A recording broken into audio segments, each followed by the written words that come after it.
DK Shivakumar ಹಾಗೂ CM Siddaramaiah ಆಯಿತು. ಈಗ ಕೈ ಶಾಸಕರಿಂದಲೇ ಡಿನ್ನರ್ ಸಭೆ. ಬಜೆಟ್ ಅಧಿವೇಶನ ಹೊತ್ತಲ್ಲೇ ತೀವ್ರಗೊಳ್ತಾ ಇದೆ ಪವರ್ ಫೈಟ್. ಬೆಂಗಳೂರಿನ ಖಾಸಗಿ ಹೋಟೆಲ್ನಲ್ಲಿ ಡಿಕೆಶಿ ಬೆಂಬಲಿಗರಿಂದ ಸಭೆ. ಡಿಕೆಶಿ ಆಯ್ತು, ಸಿಎಂ ಆಯ್ತು. ಈಗ ಶಾಸಕರುಗಳು, ಅದು ಬಜೆಟ್ ಅಧಿವೇಶನದ ಹೊತ್ತಲ್ಲೇ ಖಾಸಗಿ ಹೋಟೆಲ್ನಲ್ಲಿ ಡಿಕೆಶಿ ಬೆಂಬಲಿಗರು ಸಭೆಯನ್ನು ನಡೆಸಿರುವಂತದ್ದು ಕುತೂಹಲ ಕಡೆ ಮಾಡಿಕೊಡ್ತಾ ಇದೆ. ಸುಮಾರು 45ಕ್ಕೂ ಹೆಚ್ಚು ಶಾಸಕರಿಂದ ಹೋಟೆಲ್ನಲ್ಲಿ ಮಹತ್ವದ ಮೀಟಿಂಗ್ ನಡೆದಿದೆ. ಸದ್ಯ ದೆಹಲಿಯಲ್ಲಿ ವಾಸ್ತವ್ಯ ಹೂಡಿದ್ದಾರೆ ಸಿಎಂ ಡಿಕೆ ಶಿವಕುಮಾರ್.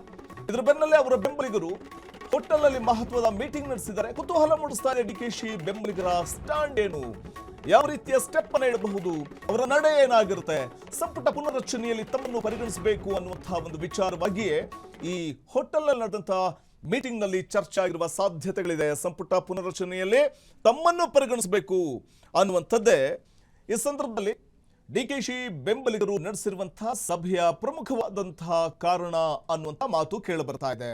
ಕುತೂಹಲ ಕಡೆ ಮಾಡಿಕೊಡ್ತಾ ಇದೆ. 45ಕ್ಕೂ ಹೆಚ್ಚು ಶಾಸಕರು ಡಿಕೆಶಿ ಬೆಂಬಲಿತ ಶಾಸಕರುಗಳು ಹೋಟೆಲ್ನಲ್ಲಿ ಮಹತ್ವದ ಮೀಟಿಂಗ್ ಅನ್ನು ನಡೆಸಿದ್ದಾರೆ. ಸದ್ಯ ದೆಹಲಿಯಲ್ಲಿ ವಾಸ್ತವ್ಯ ಹೂಡಿದ್ದಾರೆ ಡಿಕೆ ಶಿವಕುಮಾರ್. ಸಿಎಂ ಕುರ್ಚಿ ವಿಚಾರವಾಗಿ ದೆಹಲಿ ನಾಯಕರ ಬಳಿ ತೆರಳಿದ್ದಾರೆ ಡಿಕೆಶಿ ಅಂತಲೇ ಹೇಳಲಾಗ್ತಾ ಇದೆ. ಇದರ ಬೆನ್ನಲ್ಲೇ ಡಿಕೆಶಿ ಬೆಂಬಲಿಗ ಶಾಸಕರುಗಳು ಖಾಸಗಿ ಹೋಟೆಲ್ನಲ್ಲಿ ಮಹತ್ವದ ಮೀಟಿಂಗ್ ನಡೆಸಿದ್ದಾರೆ. 45ಕ್ಕೂ ಹೆಚ್ಚು ಶಾಸಕರು ಭಾಗಿಯಾಗಿರುವಂತದ್ದು. ಸಂಪುಟ ಪುನರ್ರಚನೆ ಆದ ನಂತರದಲ್ಲಿ ನಮ್ಮನ್ನು ಪರಿಗಣಿಸಬೇಕು ಅಂತ ಹೇಳ್ತಾ ಇದ್ದಾರೆ. ಯಾಕಂದ್ರೆ ಬೈ ಎಲೆಕ್ಷನ್ ಹಂತದಲ್ಲಿ ಸಂಪುಟ ಪುನರ್ರಚನೆ ಬಗ್ಗೆ ನಾನು ಮಾತಾಡ್ತೀನಿ ಅಂತ ಸಿಎಂ ಹೇಳಿದ್ದಾರೆ. ಹೈಕಮಾಂಡ್ ನಾಯಕರ ಬಳಿ ನಾನು ಮಾತಾಡ್ತೀನಿ ಅಂತ.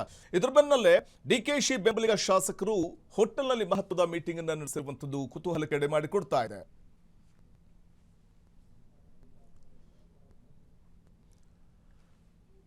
ನಲವತ್ತೈದಕ್ಕೂ ಹೆಚ್ಚು ಡಿಕೆ ಶಿವಕುಮಾರ್ ಬೆಂಬಲಿಗ ಶಾಸಕರು ಹೋಟೆಲ್ನಲ್ಲಿ ಮಹತ್ವದ ಮೀಟಿಂಗ್ ಅನ್ನು ನಡೆಸಿದ್ದಾರೆ.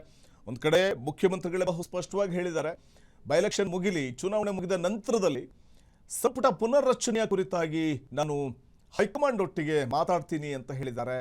ಅದರ ಜೊತೆಗೇನೆ ಈಗ ಒಂದು ಕಡೆ ಖಾಸಗಿ ಹೋಟೆಲ್ನಲ್ಲಿ ಡಿಕೆಶಿ ಬೆಂಬಲಿಗರು ನಡೆಸಿರುವಂತಹ ಒಂದು ಡಿನ್ನರ್ ಮೀಟಿಂಗ್ ನೆಪದಲ್ಲಿ ನಡೆಸಿರುವಂತಹ ಬಹುಮುಖ್ಯವಾದಂತಹ ಚರ್ಚೆಗಳು, ಅದು ಸಂಪುಟ ಪುನರ್ರಚನೆಯ ಸಂದರ್ಭದಲ್ಲಿ ನಮ್ಮನ್ನು ಪರಿಗಣನೆಗೆ ತೆಗೆದುಕೊಳ್ಳಬೇಕು.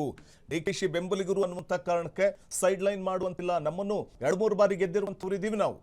ಮೊದಲ ಬಾರಿ ಗೆದ್ದಂಥವ್ರಿಗೆ ಅವಕಾಶ ಇಲ್ಲ, ಸಂಪುಟದಲ್ಲಿ ಆದ್ಯತೆ ಇಲ್ಲ ಅಂತ ಸ್ಪಷ್ಟವಾಗಿ ಸಿಎಂ ಹೇಳಿಬಿಟ್ಟಿದ್ದಾರೆ. ಆದರೆ 2-3 ಬಾರಿ ಗೆದ್ದಂತಹ ಶಾಸಕರಿದಾರಲ್ಲ, ಅವರಿಗಾದ್ರೂ ಅವಕಾಶವನ್ನು ಕಲ್ಪಿಸಿಕೊಡ್ಬೇಕಲ್ಲ, ಸಂಪುಟದಲ್ಲಿ ಆದ್ಯತೆ ಕೊಡಬೇಕಲ್ಲ. ಈ ವಿಚಾರವಾಗಿಯೇ ನಮ್ಮನ್ನು ಪರಿಗಣಿಸಿ ಸಂಪುಟ ಪುನರ್ರಚನೆಯ ಸಂದರ್ಭದಲ್ಲಿ ಅನ್ನುವಂತಹ ಸಂದೇಶವನ್ನ ಮುಖ್ಯಮಂತ್ರಿಗಳಿಗೆ ರವಾನೆ ಮಾಡಿದಂತಿದೆ. ಇದು ಕಾಂಗ್ರೆಸ್ ಡಿನ್ನರ್ ಪಾಲಿಟಿಕ್ಸ್.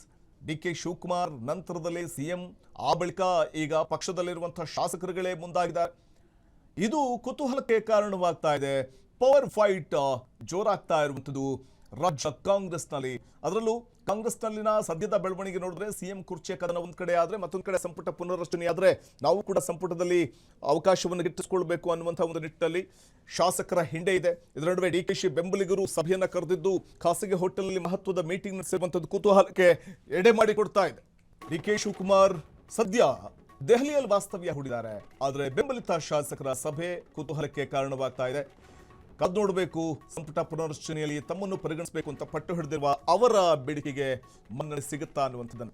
ಕ್ಷಣ ಕ್ಷಣದ ಸುದ್ದಿಗಳಿಗಾಗಿ ಫ್ರೀಡಂ ಟಿವಿ ಸಬ್ಸ್ಕ್ರೈಬ್ ಮಾಡಿ, ಲೈಕ್ ಮಾಡಿ ಹಾಗೂ ಫಾಲೋ ಮಾಡಿ.